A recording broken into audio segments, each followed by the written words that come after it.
Chapitre 2. Le cerveau et la conscience. Chapitre 2. Première partie. Le cerveau.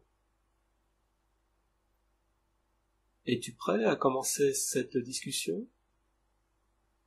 Comme tu le sais, j'attendais cela avec impatience. C'est ce que j'appréhendais un peu.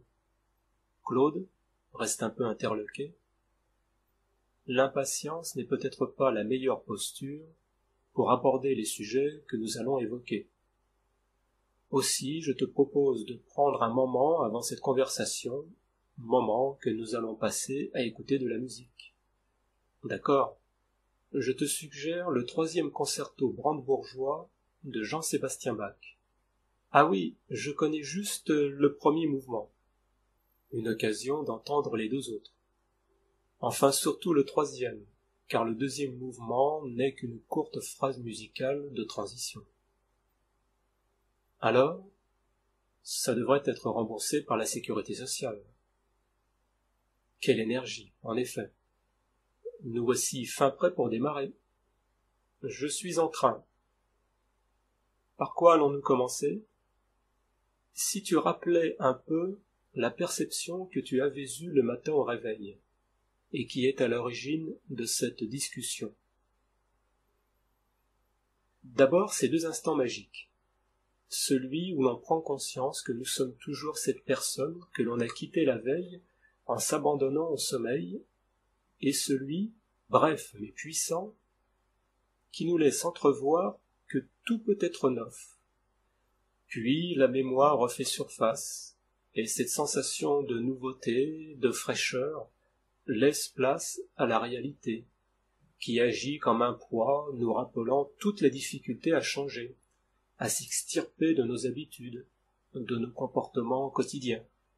D'autant que cette histoire personnelle s'inscrit en partie dans la mémoire des personnes que nous côtoyons régulièrement. Que se passe-t-il si nous décidions de changer et ces personnes, non? C'est vrai que le relationnel implique l'interdépendance. Un premier accroc dans cette aspiration matinale. Je ne vois pas.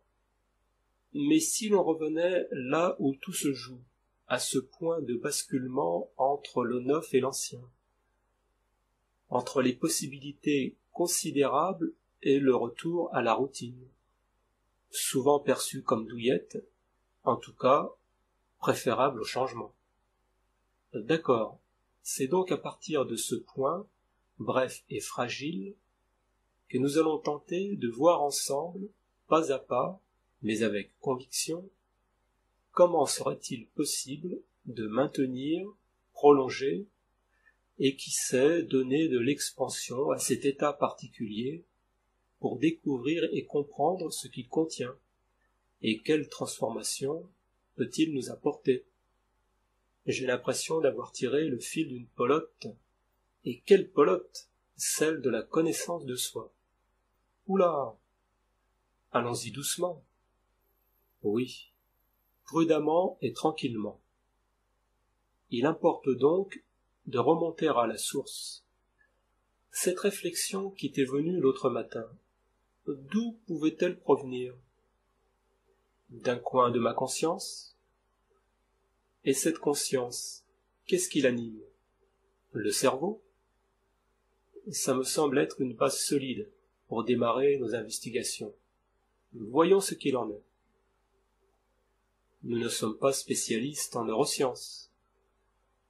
Les propos, et surtout les connaissances que nous allons aborder ici, ne relèvent pas de spécialistes patentés, et peuvent être acquises avec de la patience, de l'intérêt et du bon sens.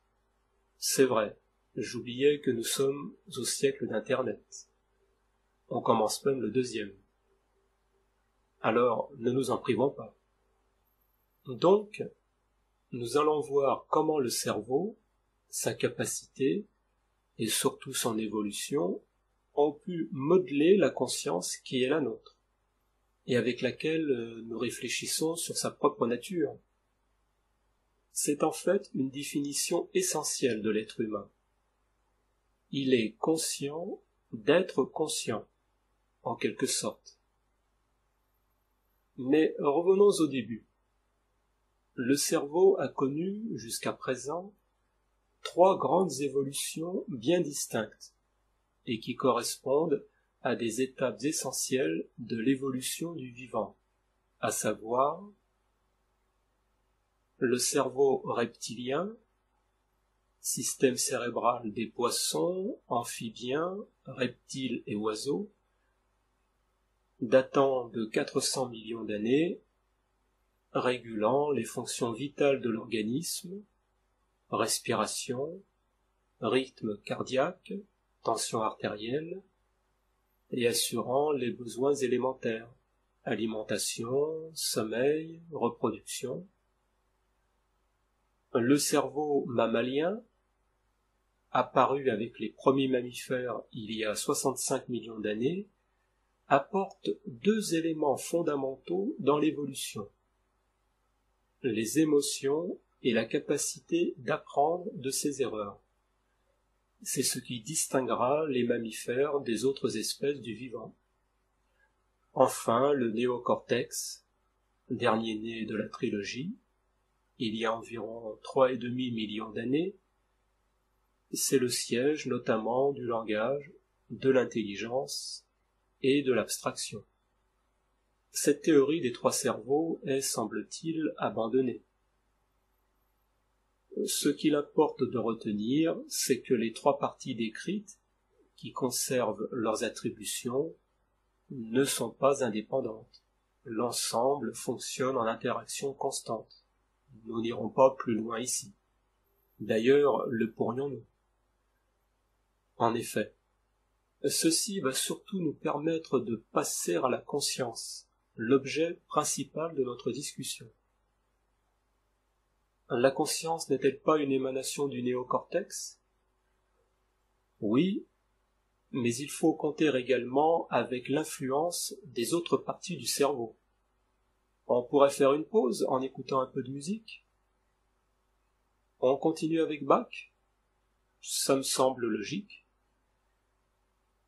3 œuvres pour orgue. La Toccata et Fugue BWV 565, la célèbre, oui, suivie par la pastorale BWV 590 et la Toccata et Fugue dorienne BWV 538.